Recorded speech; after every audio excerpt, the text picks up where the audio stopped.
This is Leadership in Action, and I'm Mark Stiles, your host. Join me as we delve deep into the passions, expertise, and experiences of Boston area innovators. Hey, folks, welcome back to Leadership in Action, your Boston chapter of EO's podcast. Today's guest, an accelerator mentor and leader with over 25 years experience. She's a top-notch talent acquisition consultant suited to help companies add key team members. She is also a strategic advisor of tech founders and an ardent champion of budding student entrepreneurs.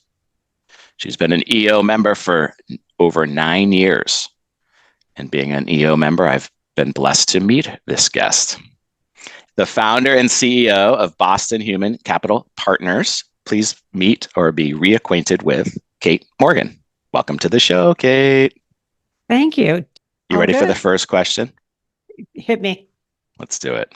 What is the most positive lesson you've learned while running your business? It's all about the people. Do you like how we start on the positive? Why would we start on the negative? We want people to stay listening. Well, but isn't it interesting? Because I say the people. Yeah. Yet, how many times do we hear everybody talking about businessing would be great if it weren't for the people? Yet, that's why I'm in it. Yeah. So that's really interesting. I would be in a really good business if we could simply eliminate the people. Is that the quote you're referring to? Oh yeah. That's interesting. The people. So the people that you interact with, the people that you help and serve, the people in your organization, all those people, all of it. Every single person I connect with, but mostly my team. I mean, I was a solo entrepreneur before I founded the company. And the best thing about it has been growing and grooming people. That's my passion. So what is the purpose of Boston Human Capital then? Well, I mean, from the mission for our clients, it's all about making sure that we help technical founders in general, the entrepreneurial community, with bringing great people to their teams. And we do it in a consultative fashion as opposed to doing it for compensation.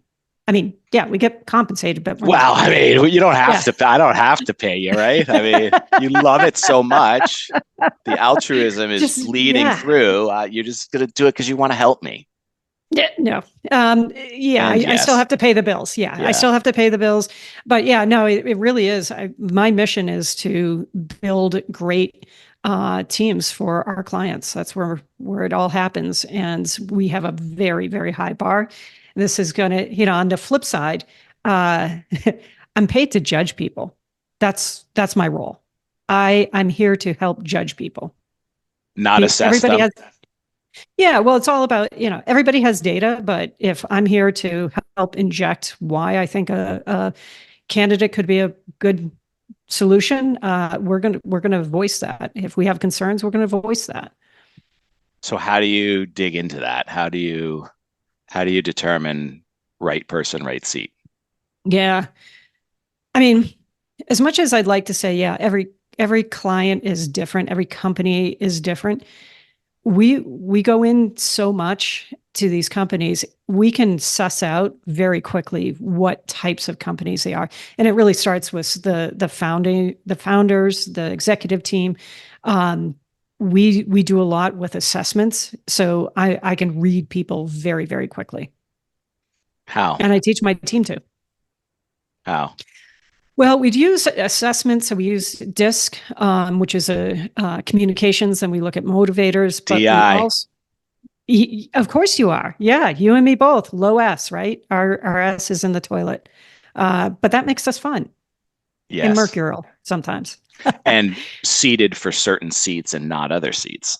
Like, don't put me in the C seat, right? Not that I'll go to the C suite if you want to pay me. I'll go to the C suite, but not the C seat. Like, don't put me in the granular.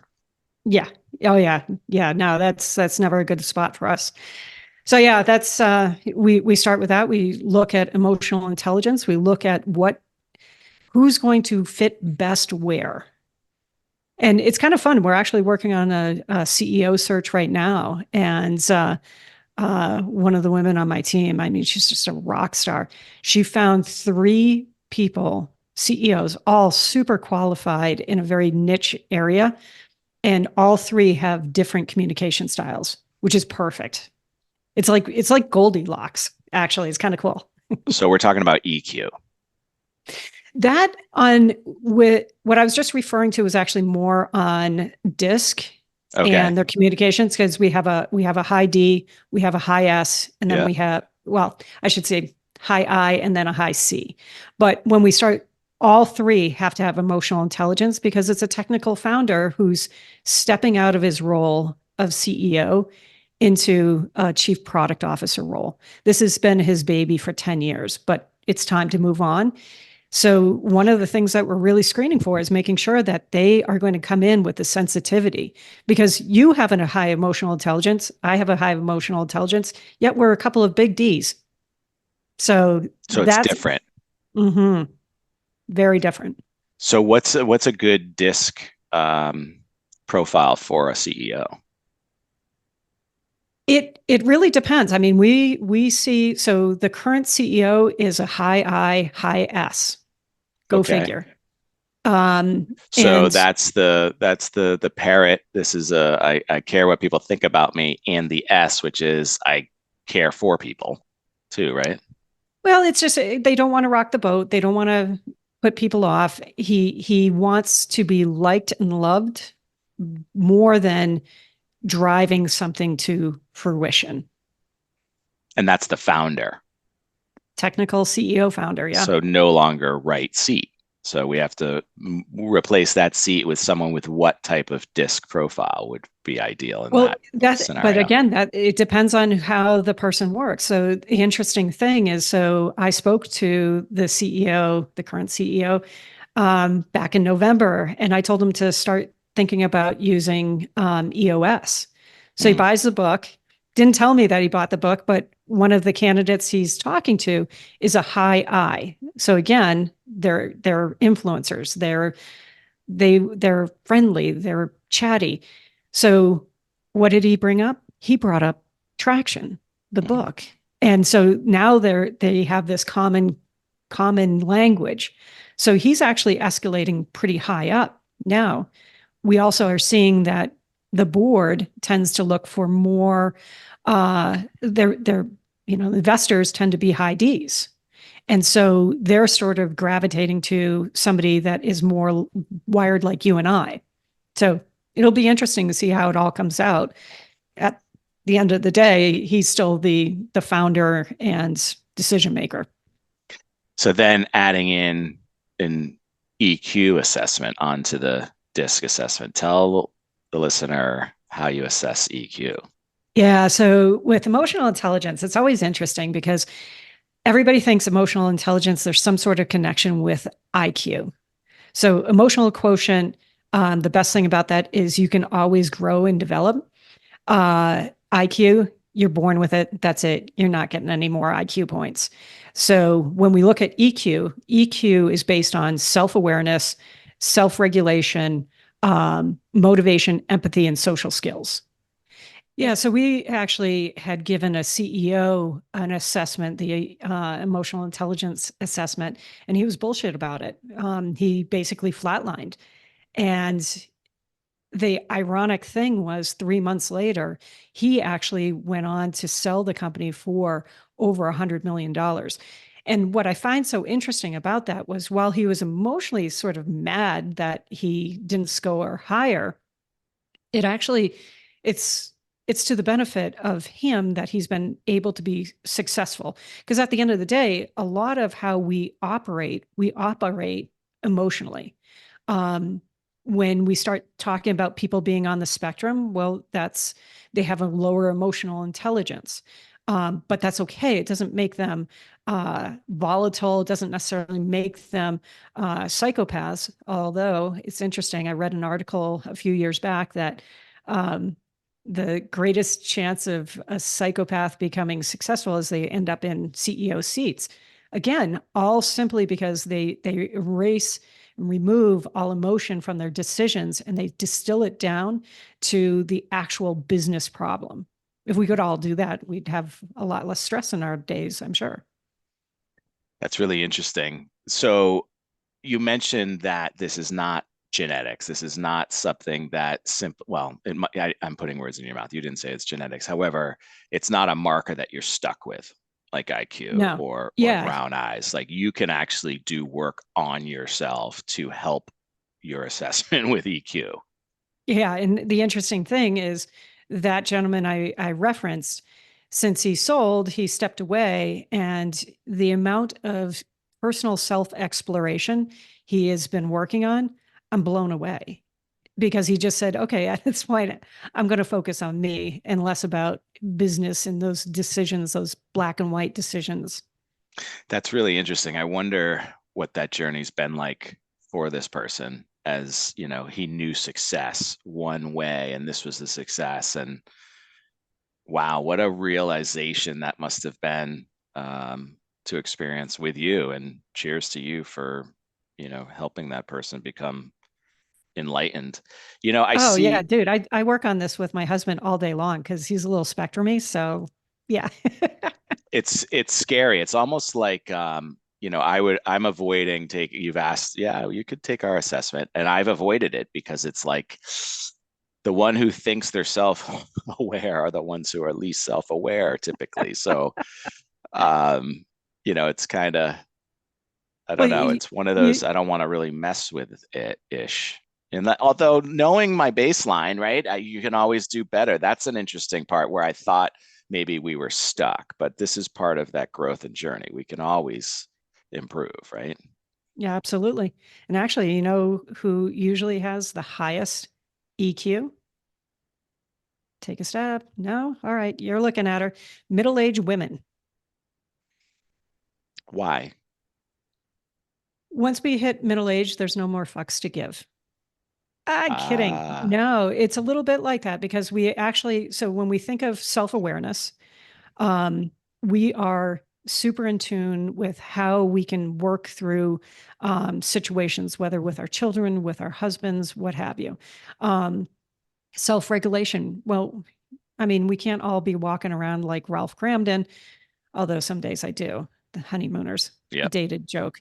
Boom, Um, zoom to the moon. yeah. And Can't social do skills, that on TV anymore. empathy. Yeah, no, we can't. Yeah. But yeah, and empathy. So all of that we sort of evolve because just maternal nature that comes along with being a woman. That makes sense. Is empathy the most significant part of EQ? It's all actually all are really well balanced. Okay. But yeah, when if you lack empathy, then you're probably going to be less self-aware and you're going to have trouble self-regulating your moods because you don't care. Interesting. Because you don't care. Eesh. Yeah, it's almost like a flywheel. The interesting thing though is so in my organization, I never made this connection. So we did a core values exercise, and now we eat, breathe, and sleep our core values. But they're actually all they all tend to be kind of aligned with emotional intelligence. Very cool. Well, that's important in your organization. If that's what you're helping your clients with. That's interesting. Really interesting. I saw somewhere, I was doing a little bit of research on you, even though I know you, and members of the chapter. Here she is. Go say hi. She's a badass dragon slayer. But I saw that you're also an angel investor. Is that on your LinkedIn? I think you've put yourself out there as an angel investor. Tell us Yeah. about that. It's really just gambling. Okay. Yeah, and since I'm not, accredited, it's usually just friends coming to me asking for money and me saying, sure, why not? But How do you structure it? usually through somebody else's LLC, so I get invited in. I had looked at becoming an LP for an institutional venture capital firm, but I like to roll the dice and do anything from cannabis to real estate to software, whatever it means. So do you have a process for that, or do you just enter into their process? Like, do you have like a specific, okay, this is how I'm going to structure, this is how I like the investment, I'm going to take the emotion out of it. This is a business decision now that we've made the decision that we're going to do business together. It's a business decision. Is there a certain parameter of, I mean, there's hopium, obviously, with the startup and the fun stuff, but is there a structure that you tend to lean toward, or? Yeah, well, there's structure when you're talking about how you go into Mhm. that. I mean, that obviously you're in law, so that is dealt with more from their legal firm. But for me, how I get a temperature gauge on it is something that I get really excited about, what I get passionate about because I get it. Um, the, I mean, a lot of times I will even go in and trade equity for invoice. And I've had some Cool. pretty significant successes from doing that. A little risky, but in better days, we had the funds to do that.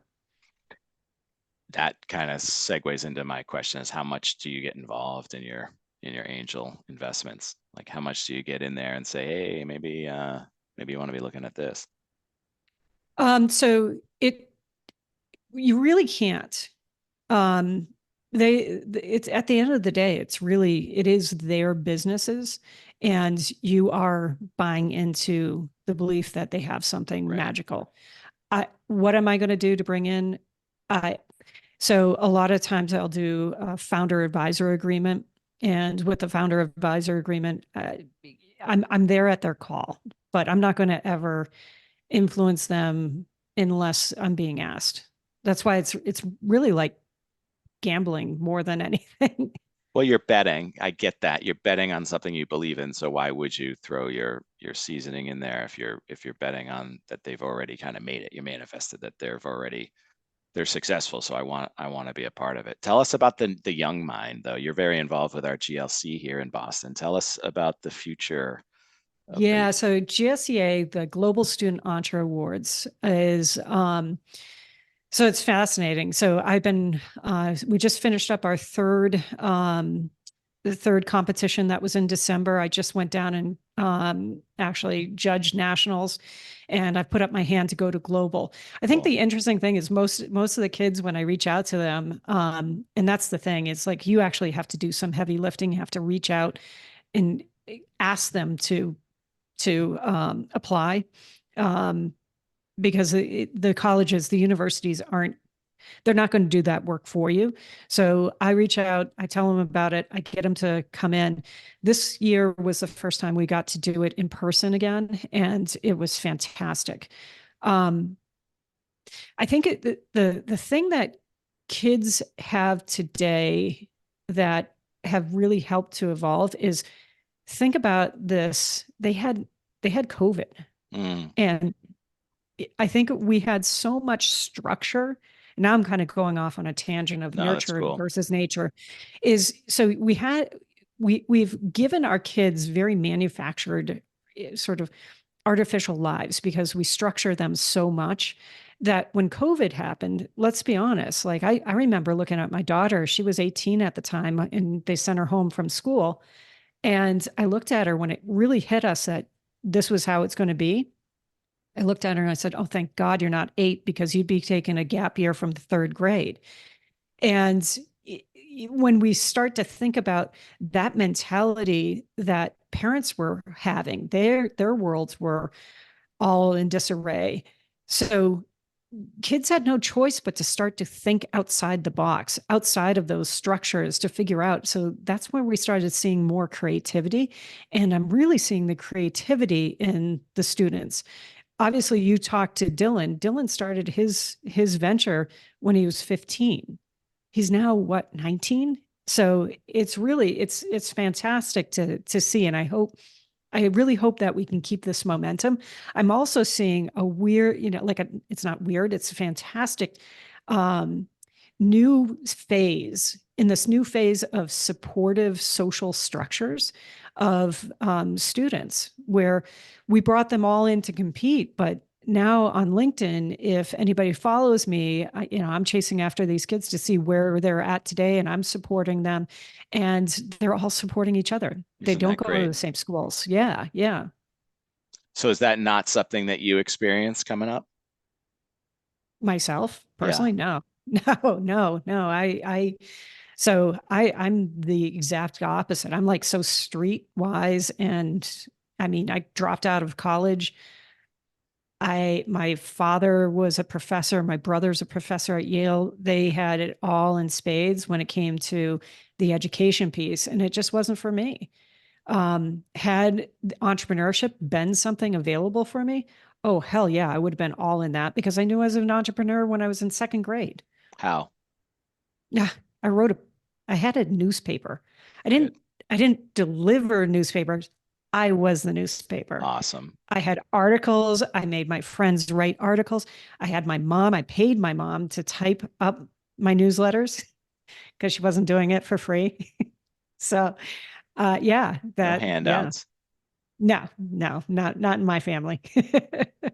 I love that. I love that. I love the vision of that community support, that rising tide mentality, that they're all supporting one another. But as you were coming Yeah, up into the business world, you didn't feel that there was more of a competitive vibe in the 90s yeah. and more of a Come on, step Gen on X. me. Yeah, Gen X, and yeah, nobody was going to look at me with as a college dropout. So I lied that I finished my degree from RIT. I did go for a couple of years, but I dropped out. So I wasn't going to get any support. So I had to be very guarded, very protective of my work, and kind of keep that all at arm's length. Now, I talk to folks that are thinking about dropping out of college because they're like, I'm not getting anything. I'm paying so much for it. What do you say? I, hey, it's up to them. I mean, my husband, he dropped out of college, but he has 7 patents. Cool. So I think it depends on what your course is going to take you. Obviously, you're an attorney. You got to do law school. Anything medical, you got to do it for there. But a lot of us aren't going to learn a whole heck of a lot. And At 85 grand a year. exactly. Yeah, yeah, It's really interesting that I really hope to see a lot of change and disruption, if you will, to the higher education. Let's talk about the similarities and the differences between Gen Z and Gen X, right? So Gen Z is the one coming up. When you were mhm. dropping out of school, I believe we were wearing flannels and being called slackers. Do you remember that term? Slackers? Gen Uh, Xers were slackers. oh no, I never the got the that part. the generation was tagged it. I was not. I was not a slacker. For those listening, I was not a slacker. However, you know, I find it funny because the millennials took a beating in their 20s.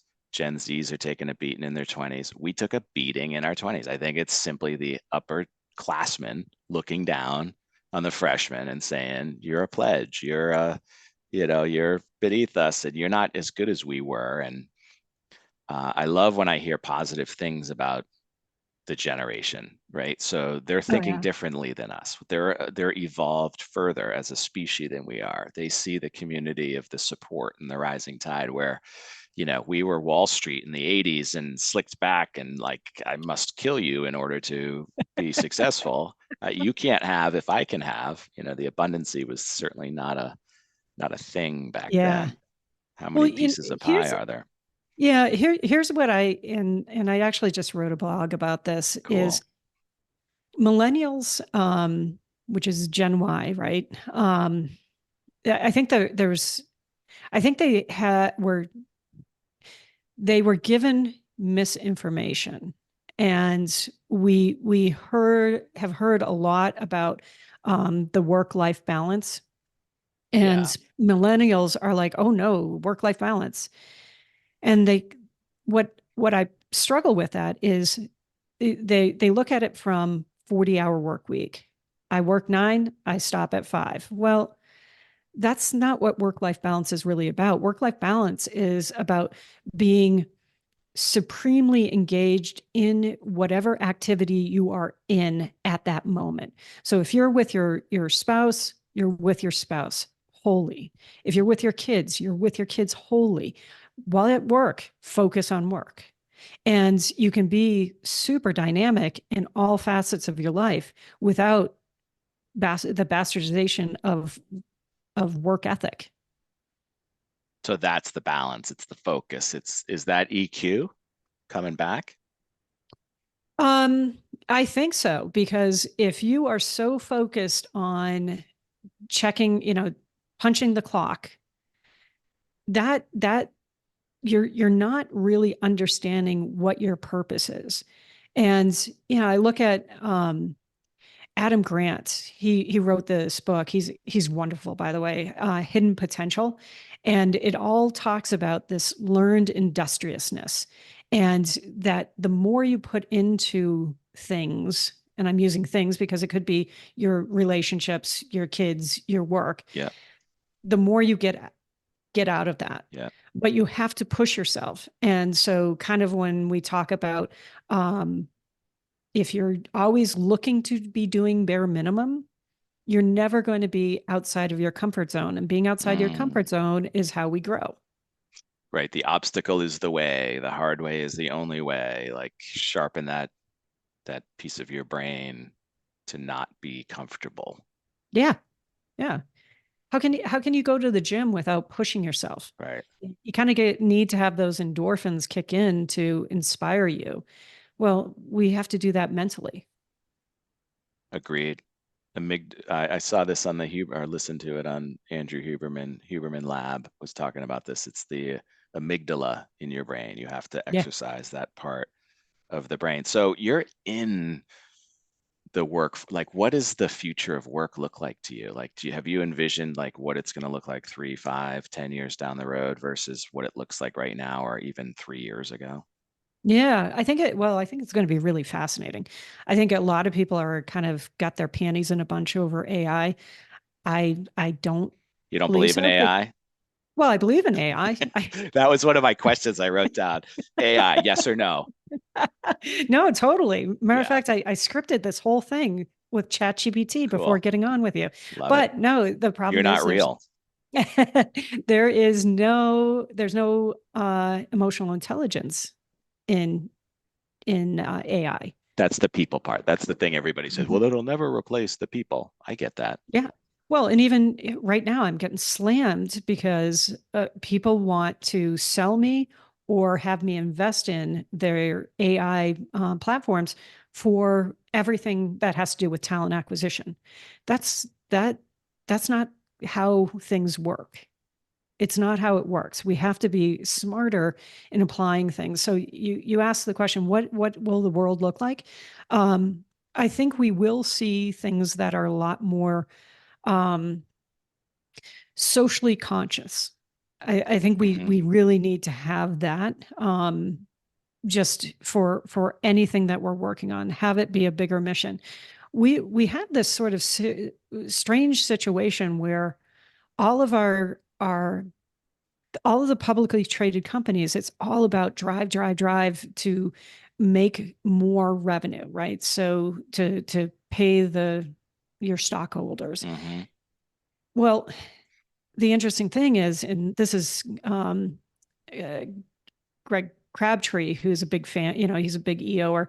He talks about it. He's like, there's only 20% of the publicly traded companies that were on the market in 2000. We only have 20% of those today.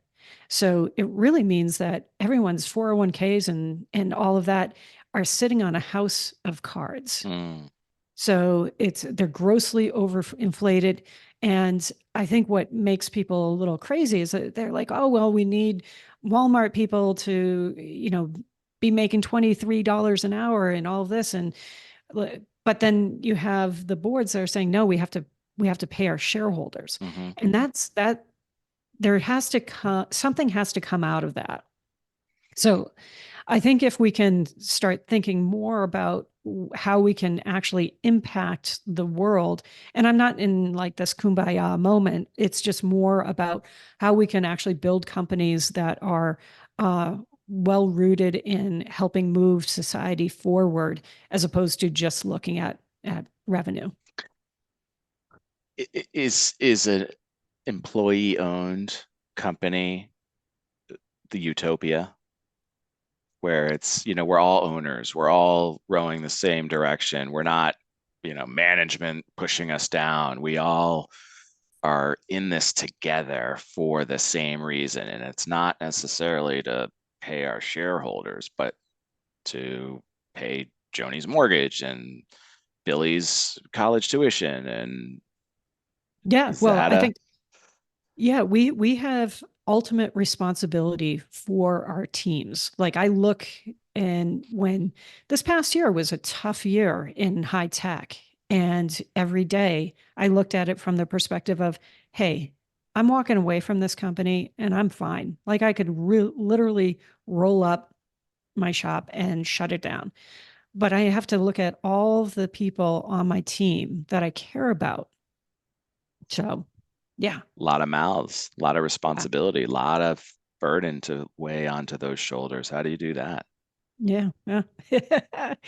Another Just podcast episode there, yeah, or yeah. Well, well, for me, I actually flipped my company, so I'm just taking a salary. I no longer take any sort of owner draws. I actually give the profit to my key employees, so I want them to be super successful.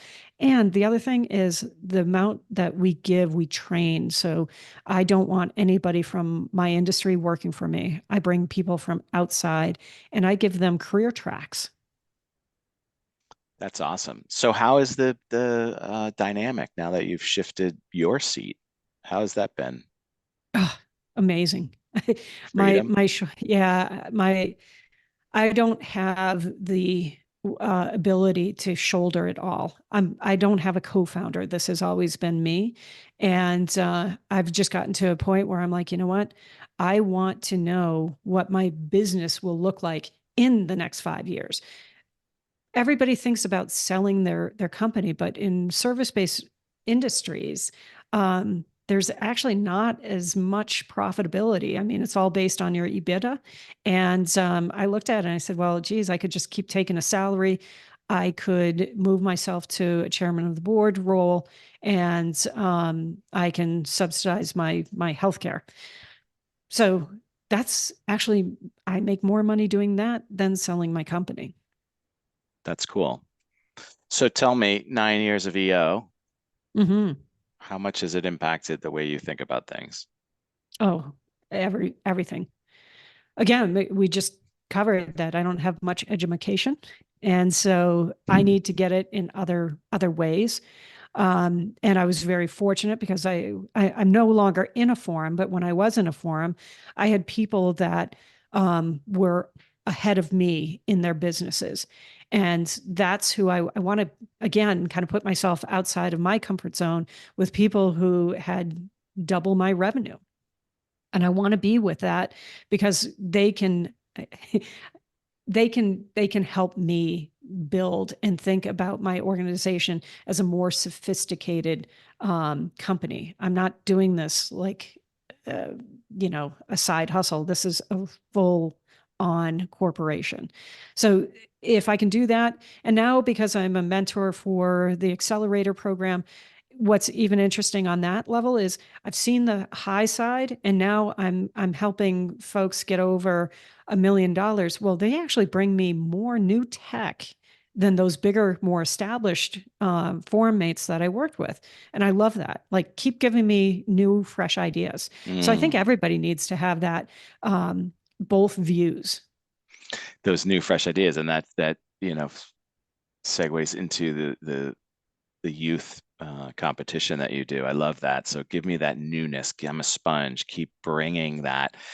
The accelerator mentor must be very purposeful. That must feel Yeah. great to Oh my help gosh. people Yeah. because there's so many blind spots going into this. It's like, oh, I didn't know I had to be thinking about that. That wasn't even on my radar.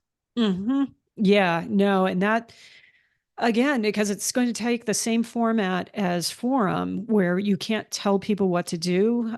You can only kind of reflect on experiences.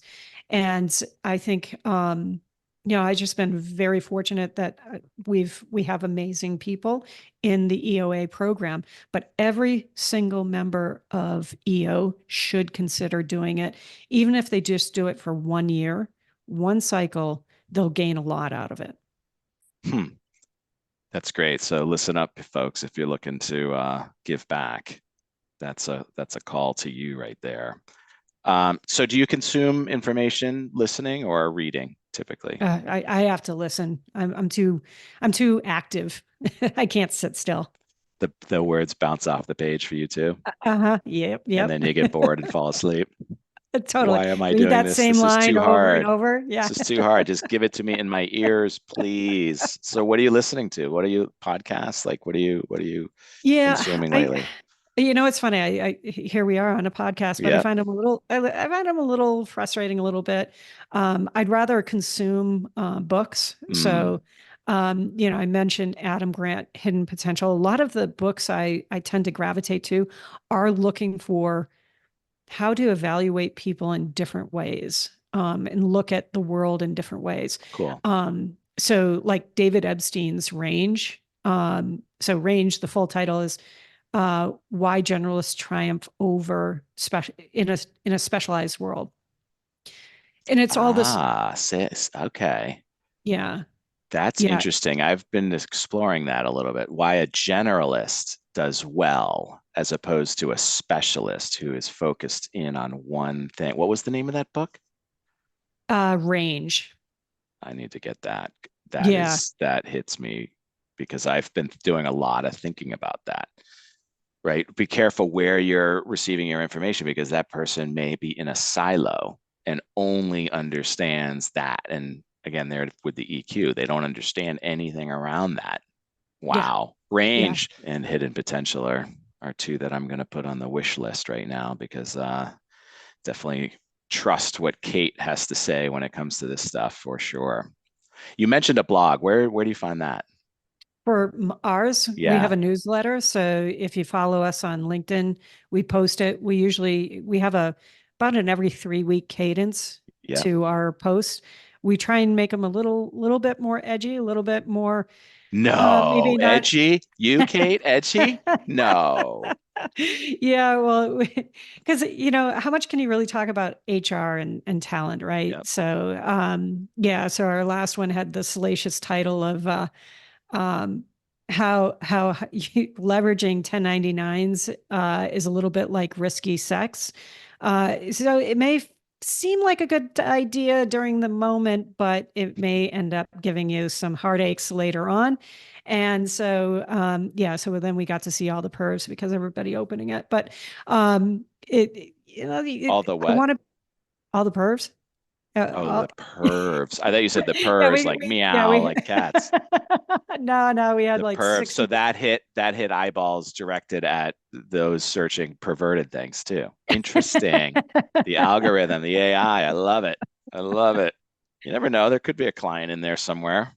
Yeah, no, well, and it is actually because while it had a salacious title, it really is about making sure that we're keeping compliant. Right. But we do talk about these things that will impact more the entrepreneur than just your everyday person. So you're leading to help. Here, founder, I know what you're going through. I know you've got blind spots. Let me feed you and share some of that information that I have. Exactly. You're super busy. You got a lot going on. What do you do for fun when you have that time? Yeah. So we golf, we ride horses. Cool. Yeah, I hike, and I love working out. It's very therapeutic for me. What do So you do right to now work I'm in, out? what's that? What do you do to Oh, work out? I run, but I know you're like a distance runner. I No, can't. gosh, Oh, no. Please. That's my oh, forum mate. That's Dave. I detest running. I would rather not run to my mailbox if I could avoid it. I ride. I've got the PMC flag behind me. I ride Okay. for cancer. I don't consider myself a cyclist. I consider myself a fundraiser who rides a bike. But Oh, it's great community, a lot of fun, and I'll be oh, that's ready. fantastic. This knee will be ready. It's in August, so Oh, look out. good. I'll be talking about it a little bit more as we get closer to curing Beautiful. cancer. So Beautiful. so not a runner. So weightlifting, yoga. Oh, What are no, you no, I doing? am a runner. I just don't Oh, like okay. distance. Yeah. Ah, Yeah, I'll do a 5K. I yep, do it 30 minutes and I'm like, that's it. I'm done. yep. Yep. Feels good though, those endorphins, doesn't it, when you actually do Yeah, it? totally, totally. Love it. Love it. How's your golf game? Shitty, but I still play. So why do you play if it's shitty? Do you get frustrated or do you Nah, nah. enjoy the fact that you're not good at something?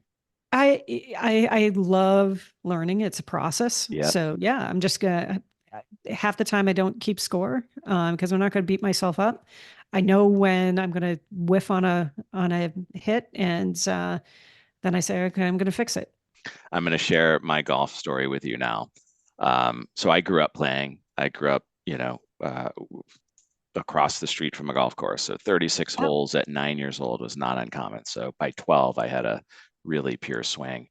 nice. Um, if you don't play all the time, you're never going to measure up to what you think you can do. So to me, it was really frustrating. When I had kids, I was like, what am I doing? This takes too long. I just as soon hang out with my kids, coach them rather than be on some golf course somewhere. I don't love it. I like it. So I came back to it recently when my kids reached out and was like, hey, I remember you golf. Like, you want to go golfing? So now my model, and I want to share this with you, I carry 4 clubs in a Sunday bag. I walk to get the exercise, and I keep score through emojis. How did I feel about that hole? Right? Smiley face, sad Ah, face, meh. So if you play golf with me, do not ask me for my handicap. And then when you ask me for my is score, it? don't laugh or laugh. I was gonna say your handicap's gonna look like the guy with the mask and the X'd out eyes. Yeah. Yeah, it's kind of a half smile, probably. I'll get some good shots. I'll get some really bad shots. I might hit a putt. That'll get me a 7 with a 20-foot putt. That's a smile. End of Yeah, story. Period. yeah, hell yeah. So do it. Do it. I want to see your next scorecard with the emojis on it. Done, done. Cool. All right. Most important, someone's listening to this and they want to get in touch with you. They want to connect with you. What's the best way to connect with Kate Morgan? Yeah, I'd really encourage everybody to follow me on LinkedIn. Cool. I'm funny as hell, or at least I think so. But I'm also tagging a lot of the students that I work with, as well as my clients. And yeah, there's good content out there. So Kate Morgan, search her up on LinkedIn. I'm connected with Mhm. her. She is funny. When you see her, now that you're listening to her or seeing this podcast and you go and see her, you'll agree. She's damn funny, really. Hey, Kate, thanks for joining the podcast. I really appreciate you sharing with the community and being vulnerable, but also getting out there so people who don't know you get the opportunity to meet you. Thank you. No, I appreciate the opportunity. Folks, thanks for listening. I hope you enjoyed it today. If you did, if you laughed, if something moved you or you thought of somebody, share this with them. Shoot, share it with everybody. Thank you again, Kate. Thank you. Folks, this has been another exciting episode of Leadership in Action, your Boston chapter of EO's podcast. Have a wonderful week. Be well. Leadership in Action is sponsored by the Boston chapter of the Entrepreneurs Organization. As the world's only peer-to-peer network exclusively for entrepreneurs, EO helps transform the lives of those who transform the world.